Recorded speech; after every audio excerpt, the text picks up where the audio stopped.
নমস্কার বন্ধুরা, সবাই তোমরা ভালো আছো। আমি রান্না চাপিয়ে দিয়েছি, কড়া বসিয়ে দিয়ে তেল দিয়ে দিলাম গোটা জিরে। তারপর কেটে ধুয়ে রাখা আলু ডাঁটা দিয়ে লবণ হলুদ দিয়ে নেড়ে চেড়ে ঢেকে রাখলাম। কিছুক্ষণ পর উল্টে পাল্টে রসুন কুচি দিয়ে দিলাম, দিয়ে নেড়ে চেড়ে ঢেকে রাখলাম। কিছুক্ষণ পর আবারও নেড়ে চেড়ে সর্ষে বাটা দিয়ে দিলাম, দিয়ে নেড়ে চেড়ে পরিমাণ মতো জল দিয়ে দিলাম, দিয়ে ঢেকে রাখলাম। কিছুক্ষণ পর সর্ষে বাটা ডাঁটা চচ্চড়ি হয়ে গেল, সেদ্ধ হয়ে গেছে, নামিয়ে নিলাম।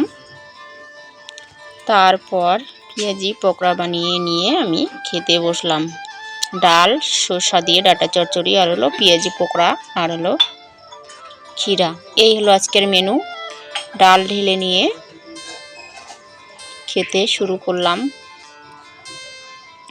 সর্ষা বাটা দিয়ে ডাঁটা, শক্ত শক্ত ডাঁটা খেতে ভালো লাগে, দারুণ লাগে।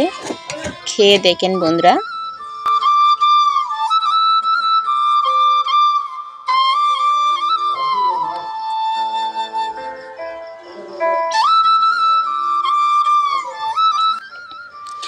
ডাল ডাঁটা চচ্চড়ি দিয়ে দারুণ হয়ে গেল খাওয়া।